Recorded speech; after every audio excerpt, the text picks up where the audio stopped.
얕은 잠과 의식 사이 어딘가 흐릿한 꿈결 속 아스라하게 펼쳐진 풍경 너머로 햇빛의 흑요석처럼 반짝이는 길고 검은 머리칼을 지닌 젊은 여성의 모습을 여러 번 본 것 같다.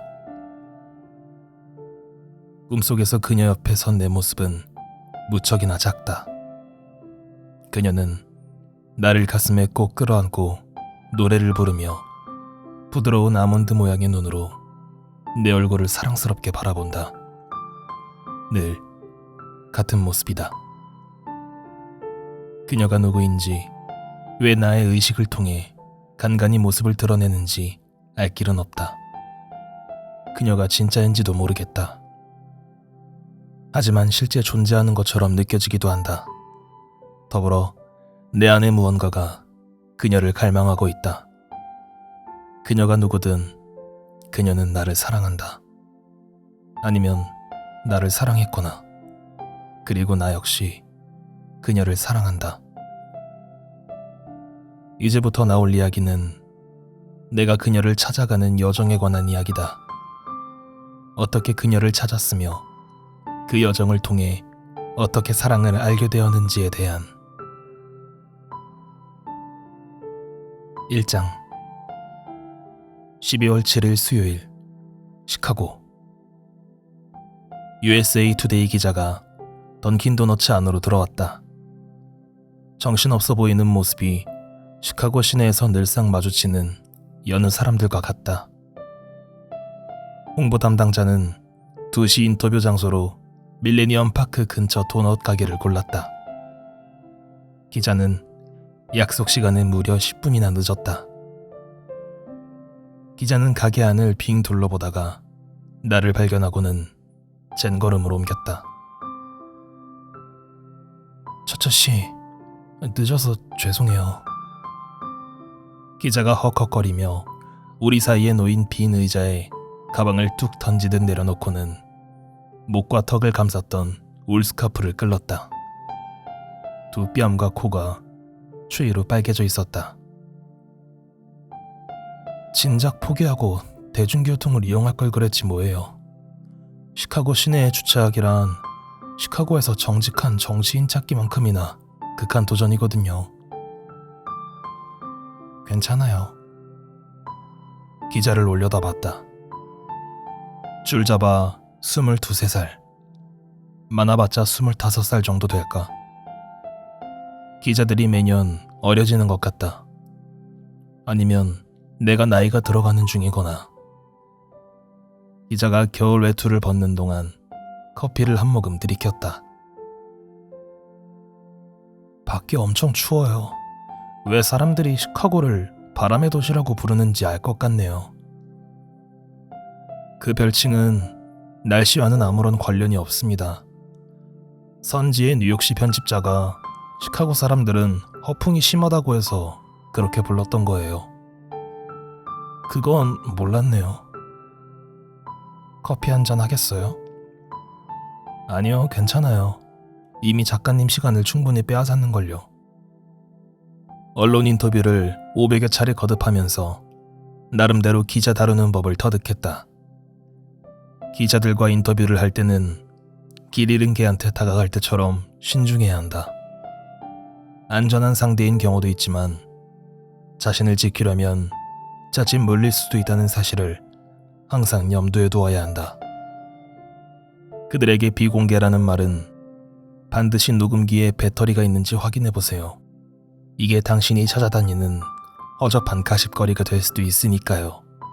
라는 말과 같다. 어떻게 지내세요? 기자가 물었다. 한결 차분해진 모습이다. 잘 지내요. 기자는 가방에서 녹음기를 꺼내 탁자 위에 올려놓았다. 저희 대화를 녹음해도 괜찮을까요? 기자들은 항상 이렇게 묻는다. 언제나 싫다고 말하고 싶은 유혹을 느낀다. 네, 당신은 괜찮아요. 좋아요. 그럼 시작하죠. 기자가 녹음기 버튼을 누르자 빨간불이 켜졌다. 저는 지금 베스트셀러 작가 제이 처처 씨와 인터뷰하고 있습니다. 이번 인터뷰는 홀리데이 라운드업 에디션 발간이 기념으로 마련했습니다. 처처 씨, 제이크라고 불러도 될까요? 좋을 대로 하세요. 제이크, 새 책이 나왔더군요. 베스트셀러 목록에 오르기에는 너무 따끈따끈한 신작이긴 하지만 저는 틀림없이 그렇게 될 거라고 확신합니다. 한 번도 그걸 당연하게 여긴 적은 없습니다만 오늘이 수요일이군요. 이따가 오후에 베스트셀러 목록을 찾아보도록 하죠. 작가님 책이 1위에 오를 거라고 확신해요. 그럴 것 같진 않지만 희망이야 가져볼 수는 있겠죠. 그럼 작가님, 해마다 이맘때는 어떤지 얘기해 주시겠어요? 커피를 한 모금 더 홀짝이다가 컵을 탁자에 내려놓고는 카페 안을 가리켰다. 딱 이렇습니다. 쉴 새 없이 떠나는 여행에 수도 없이 밀려드는 인터뷰.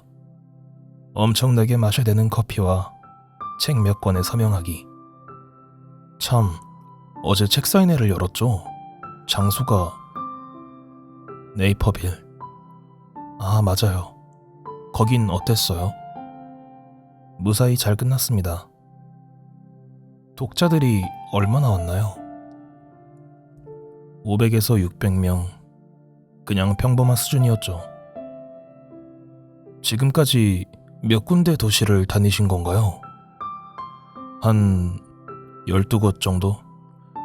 뉴욕, 보스턴, 신시내티, 버밍햄, 댈러스. 나머지는 잘 기억이 안 나네요. 많이 지치셨나봐요. 투어는 언제 끝나세요? 이번이 마지막이에요. 4시간 후면 집으로 향하는 비행기에 오를 겁니다. 그럼 아이다호로 돌아가시겠네요. 코들레인, 스포켄으로 날아갑니다.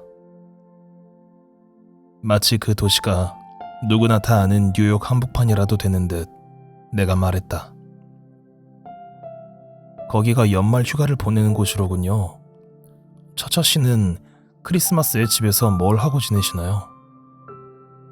잠시 머뭇거렸다. 정말 그걸 알고 싶은 건가요? 그럼요. 그게 제 기사에서 가장 중요한 내용이거든요. 대체로 따분합니다. 기자가 웃었다. 보통 가족과 친구들, 아니 대부분 나 혼자예요. 내 에이전트와 출판사에서 보낸 선물을 열어보고 에그노그를 뾰족한 돌기가 있는 잔에 담아 한두 잔 홀짝이고 나서 북투어 때 놓친 풋볼 경기를 보는 거죠. 기자는 약간 언짢아 보였다. 작가님만의 크리스마스 전통이 있나요? 네, 방금 말했잖아요. 기자의 표정이 조금 더 언짢아졌다. 어릴 때는 크리스마스에 뭘 하면서 보냈어요? 두드러지게 특별한 기억이 있다면요? 천천히 숨을 내쉬었다. 특별한이라는 단어의 뜻을 정의해 주시죠. 그러니까 잊을 수 없는 크리스마스가 있으신가요? 나는 음울한 미소를 지었다. 아, 그럼요. 그 얘기 좀 해주실래요? 저기요, 정말이지 듣기 싫어질 텐데. 저한테 한번 해봐요. 전 그렇다면요. 크리스마스 오후였어요. 당신 한 7살이었죠. 엄마가 내 침실에 들어와 내가 바닥에 앉아 크리스마스 장난감을 신나게 가지고 노는 모습을 발견했죠. 엄마는 얼굴이 금방 시뻘개지더니 내가 집안을 난장판으로 만들었다면서 고래고래 소리를 질렀어요. 나한테 부엌에 가서 무거운 나무 믹싱 스푼을 가져오라고 시키더군요. 그러고는 내 바지를 내리고 그걸로 나를 때렸어요. 뭐랄까, 꼭 악마가 엄마를 조종하고 있는 것 같았어요. 엄마는 스푼이 부러질 때까지 매질을 멈추지 않았죠. 그러고 나서 여행 가방에 내 옷가지들을 꾹꾹 눌러 담더니 집 밖으로 끌고 나와서는 너더러 알아서 살 곳을 찾아보라고 말했어요. 나는 거의 3시간을 추위에 떨며 길바닥에 서 있었죠. 어떻게 해야 할지 모든 게 막막할 뿐이었지만 엄마들이 더 이상 아이들을 원하지 않을 때는 다들 이렇게 하는 줄 알았어요. 누가 와서 나를 데려가 줄까 궁금해하기도 했죠. 결국 3시간 후, 그러니까 해가 지고도 1시간이 훌쩍 지나고 난 뒤에야 너무 춥고 배가 고파서 다시 집으로 걸어가 문을 두드렸어요. 한 5분쯤 지나자 엄마가 문을 열고 나와 나를 빤히 쳐다봤죠. 한참을 그렇게 쳐다보고 나서야 나한테 물어보더군요. 어떻게 하고 싶어? 내가 말했어요. 제가 잘하면 다시 집에 들어가 살 수 있어요. 엄마가 말없이 돌아서더니 다시 집 안으로 들어가 버리더군요. 하지만 딱히 들어오지 말라거나 내 앞에서 문을 쾅 닫아버리거나 하진 않았어요. 그래서 나는 들어오라는 뜻으로 받아들이고 다시 내 방으로 가서 침대 밑에 기어들어가 그대로 잠들었어요. 기자의 눈을 똑바로 쳐다보며 덧붙였다. 제 크리스마스 추억 어때요? 기자는 겁을 잔뜩 집어먹은 표정으로 애써 말했다. 얘기 잘 들었습니다. 이만하면 충분할 것 같네요. 감사합니다. 이번 인터뷰 기사는 한 일주일 후쯤 크리스마스 전에 나올 거예요. 그러고 나서 황급히 자기 물건을 가방 안에 쑤셔 넣더니 얼른 코트를 걸쳤다. 기자는 다시 매서운 추위 속으로 걸어나갔다. 홍보 담당자가 날 잡아먹으려 들겠군. 속으로 생각했다. 내 책을 한 권이라도 읽어본 독자라면 필명인 제이 처처로 나를 더 잘 기억할 것이다. 본명은 제이콥 크리스천 처처. 내 이름이 얼마나 이상한지 깨닫게 된 건 10대로 접어들면서부터였다. 참 궁금했다. 부모님이 내 이름을 가지고 장난친 건가? 가령 이마호그나 로빈 그레이브스라는 이름을 지어주는 삐뚤어진 사람들처럼 말이다. 크리스천 처처, 제이씨 처처. 내 이름은 부모님이 나를 단 한 번도 교회에 데리고 가지 않았기 때문에 더더욱 역설적으로 들렸다.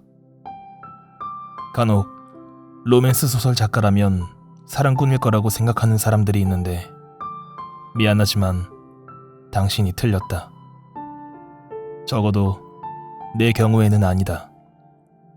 어쩌면 연애를 할 줄도 가르칠 줄도 모르는 사람들에게는 모범 사례일 수는 있겠지만 어쨌든 내 경우 34살이 되도록 번번이 실패로 끝난 연애가 전부였다. 그래도 난 할 만큼은 했다.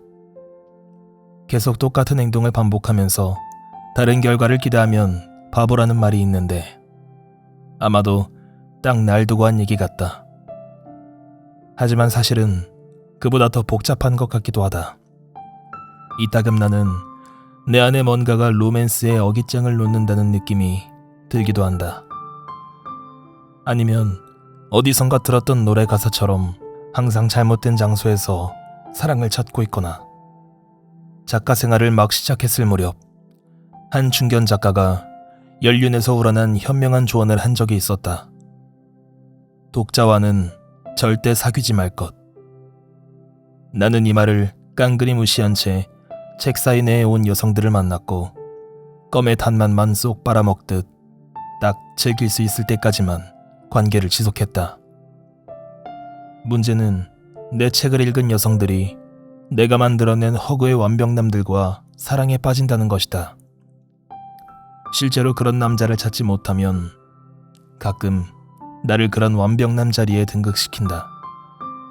내가 데이트했던 모든 여자는 한결같이 똑같았다. 그러다가 결국에는 내가 남들과 별반 다르지 않은 결점투성이 남자라는 사실을 깨닫게 된다. 아니, 아마도 내 경우에는 훨씬 더 심했을 수도 있다. 그렇게 된 데에는 나름의 이유가 있었다. 내 세상은 아주 어려서 두 가지 사건을 겪으면서 무너지기 시작했다. 형의 죽음과 부모님의 이혼. 나는 고작 4살이었다. 사실 그런 일을 기억하기에는 너무 어린 나이다. 1986년 8월 4일. 그날 형 찰스가 죽었다. 그 후 모든 것이 바뀌었다. 어머니가 완전히 딴 사람으로 변한 것도 그날 이후부터다. 어머니 루스는 정신질환으로 힘겨운 삶을 살았다. 물론 어렸을 때는 몰랐다. 하루하루가 그저 구타와 방치의 연속인 악몽일 뿐이라고 생각했으니까. 무릇 정신병원에서 자라면 미친 게 정상인 법이다. 10대가 되어서야 현실에 제대로 눈을 떴고 망가질 대로 망가진 어린 시절의 끔찍한 경험을 제대로 바라볼 수 있게 되었다. 어머니가 항상 잔인했던 건 아니다. 상냥하고 세심할 때도 있었다. 드물긴 했지만 그때가 유일하게 어머니에게 기댈 수 있는 순간들이었다. 커갈수록 그런 시간은 점점 더 뜸해졌다. 사실 대부분은 그런 순간이 아예 없었다고 봐도 무방하다. 어머니는 종종 편두통을 앓았고 침대에 누워 대부분의 시간을 보냈다. 어두컴컴한 방에서 전화선마저 뽑아놓고 빛과 세상에서 자신을 완전히 차단해버렸다. 그 당시 나이에 비해 지나치게 독립적인 아이였던 나는 혼자 밥도 차려 먹고 학교도 혼자 가고 옷에 뭐가 묻으면 혼자 욕조에서 옷을 빨았다. 어머니가 잠자리에 들면 종종 어두운 방에 들어가 어머니의 상태를 살피곤 했다. 때로는 어머니가 등을 긁어달라고 부탁해왔다. 어머니한테 이쑤시개 2개를 테이프로 붙여놓은 연필이 하나 있었는데 그걸로 어머니의 등이나 목 또는 팔 부위를 위아래 이리저리 움직이면서 긁어주곤 했다. 어떨 때는 몇 시간 동안이나 그랬던 적도 있었다. 어머니가 나를 사랑하거나 필요로 한다고 느끼게 한 유일한 일이었으니까. 긁어주다 보면 어쩌다 한두 번 다정한 말이 튀어나올 때도 있었다. 그건 마치 산소처럼 없어서는 안 될 내가 갈망하던 것이었다. 집에서만 외로운 건 아니었다. 학교에서도 거의 혼자였다. 한마디로 외톨이였다. 지금도 그 사실은 변함없지만 아마도 또래 아이들과 언제나 생각하는 게 많이 달라서였던 것 같다. 늘 침울하고 심각한 아이였으니까. 내가 생각이 너무 많다고 말한 사람들도 있었다. 하지만 난 어머니가 살아있는지 수시로 확인해야만 했기 때문에 친구를 사귈 틈이 없었다. 어머니는 자살 충동을 느꼈고 여러 번 나를 자살 계획에 동참시켰다.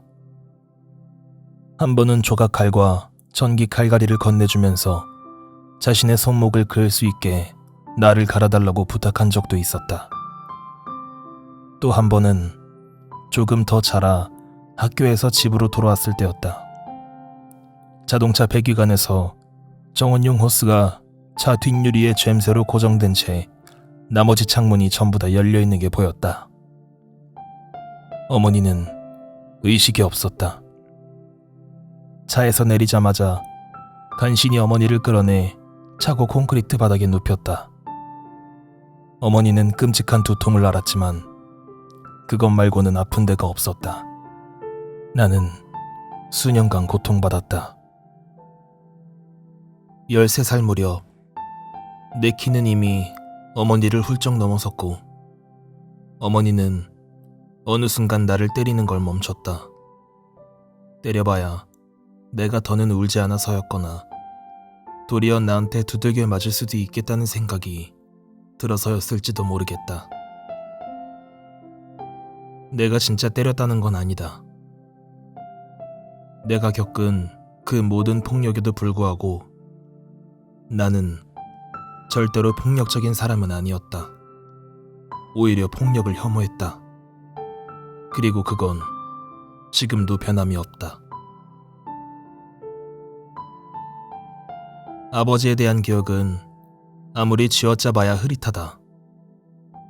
아버지에 대해 아는 거라곤 어머니한테서 들은 얘기가 거의 전부다. 아버지는 나에게 전혀 신경 쓰지 않았다. 끝. 어머니의 말은 반쯤 걸러들어야 한다는 사실을 나름 터득하긴 했지만 아버지의 부재는 부인할 수 없는 사실이었다. 적어도 내 삶의 일부가 되기 위해 조금도 노력하지 않은 것만큼은 분명했다. 어떤 면에서는 어머니보다 아버지에게 더 많이 화가 났다. 도대체 집은 왜 나간 거야? 무슨 변명을 할까? 날 조금이라도 걱정했다면 어떻게 아들을 이런 곳에 남겨둘 수 있었을까? 집에서의 마지막 날은 지금 생각해도 믿어지지 않을 만큼 어처구니가 없었다. 16살 때로 기억한다. 어느 날 밤 타코타임에서 아르바이트를 마치고 집에 돌아왔더니 내 물건이 집 앞 잔디에 나뒹굴어져 있었다. 심지어 내 베개도 밖에 있었다. 그리고 집 문은 굳게 잠겨 있었다. 그런데 이번에는 나도 뭘 잘못했는지 굳이 따져묻고 싶은 생각조차 들지 않았다.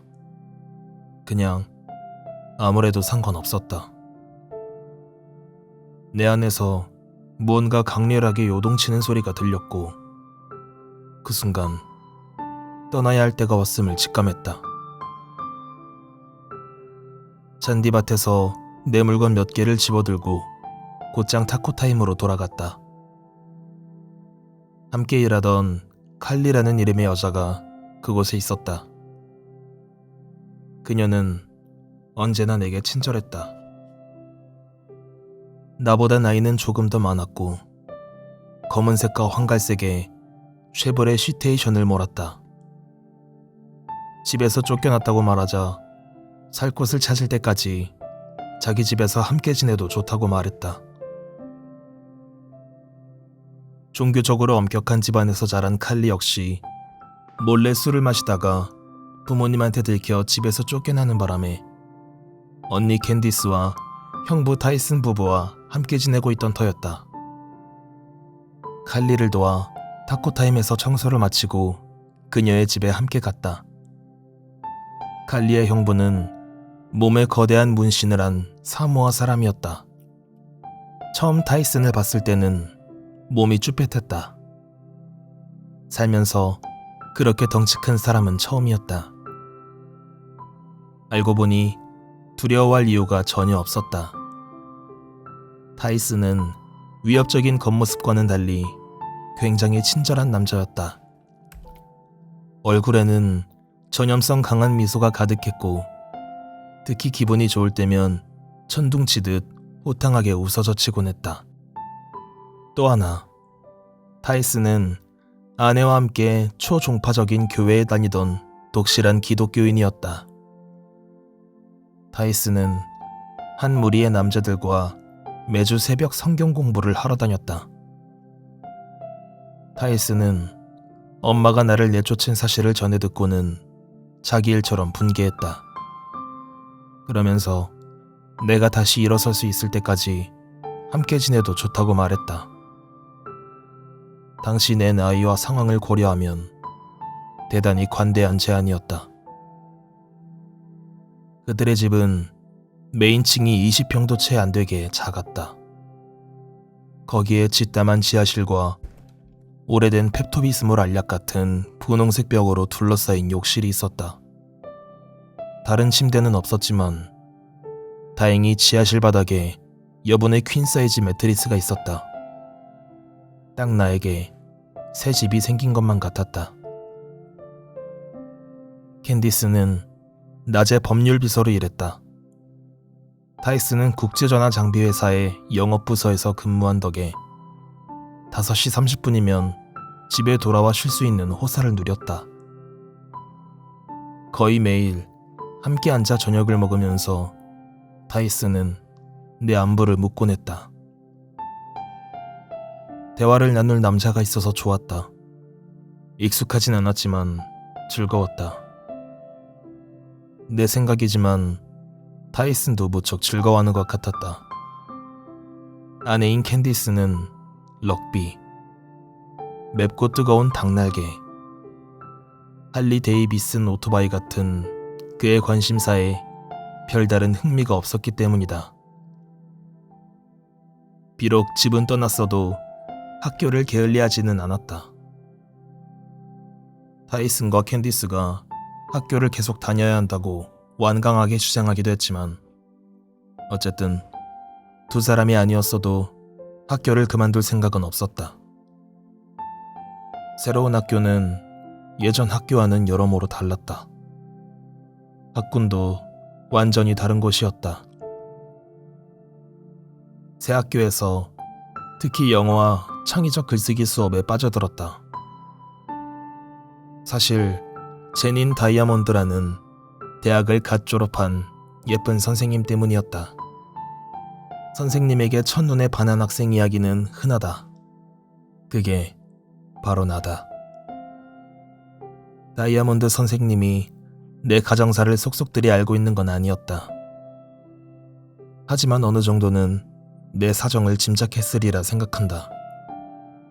아니면 나에게 호감을 느꼈거나. 이유야 무엇이든 선생님은 나에게 특별한 관심을 보였고 격려를 아끼지 않았다. 대학생 수준의 문장력을 갖췄다며 나를 추켜 세우는가 하면 전문 작가가 되는데 손색이 없는 자질을 두루 갖추었다는 말로 나를 들뜨게 했다. 나에 대해 그토록 긍정적인 반응을 보여주는 사람이 내 주변에 있다는 건 정말이지 무척이나 생소하고 드문 경험이었다. 나는 종종 방과 후에 남아 다이아몬드 선생님의 답안지 채점을 도왔다. 글쓰기는 내게 자연스러운 일이었다. 누군가에게 얘기하는 것과 비슷하면서도 더 쉽게 느껴졌다. 사실 훨씬 더 쉬웠다. 사람들 앞에 서면 거북한 느낌이 들었다. 마치 전자레인지 안에 든 팝콘처럼 쓸데없는 말과 아이디어들이 내 머릿속에서 자꾸 튀어올랐다. 나는 우리가 역경에도 불구하고 성공하는 것이 아니라 도리어 역경으로 인해 성공한다고 믿는 편이다. 역경이야말로 수많은 이야기와 공감을 준 삶의 드라마였다고 굳게 믿을 정도다. 항상 머릿속이 온갖 판타지로 가득했는데 그건 일종의 생존 기술이기도 했다. 잠시 현실의 괴로움에서 벗어나는데 공상만큼 효과적인 건 없었으니까. 어느 날 다이아몬드 선생님이 나에게 알리지도 않고 내가 쓴 글 중 하나를 지역의 창의적 글쓰기 대회에 출품했는데 내가 당당히 1등을 거머쥐었다. 타이슨, 캔디스, 칼리 모두 내 시상식을 보러 왔다. 나는 무대 위로 올라가 상패와 가죽 노트북, 크로스펜과 연필 세트를 받았다. 그때까지 내가 가지고 있던 물건 중 단연코 최고였다. 게다가 2학년 때 철자대회에서 벌이라는 단어에 철자를 맞춰 상을 받았던 컵케이크를 제외하면 내가 받은 유일한 것이기도 했다. 그들의 집에 들어와 산지 1년하고도 3주가 더 지났을 무렵 타이스는 사장이 자기를 워싱턴주 스포켄으로 보내기로 했다고 발표했다. 그래서 우리는 내가 학교를 졸업하고 정확히 2달이 지난 후 이사할 계획을 세웠다. 우리는 이사할 계획이었다.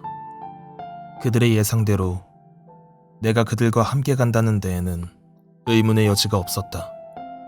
그 무렵 우린 거의 가족이나 마찬가지였으니까. 아이러니하게도 남기로 한 쪽은 칼리였다. 칼리는 유타 대학교에서 이제 막 1학년을 마친 상태였기 때문에 다른 친구들과 솔트레이크에서 지내기로 했다. 우리 넷은 집에 있는 모든 물건을 꺼내 상자에 담았다. 그런 다음 타이슨과 캔디스와 내가 이사업체 유울의 트레일러와 타이슨의 트럭 뒷부분에 나눠서 옮겨 실었고, 마지막으로 눈물을 훔치며 칼리와 작별 인사를 나눈 뒤 700마일 떨어진 곳으로 떠났다.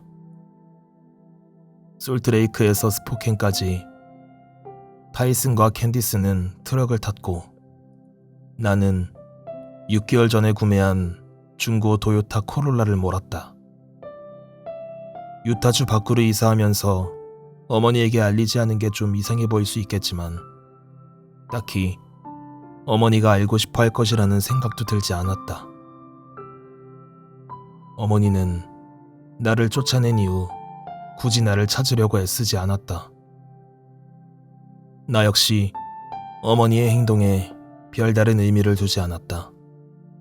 그건 마치 거리의 노숙자에게 당신이 가장 좋아하는 TV 프로그램이 지금 어떤 채널에서 하고 있는지 알려주는 것과 크게 다르지 않다. 그만큼 무의미했다는 뜻이다.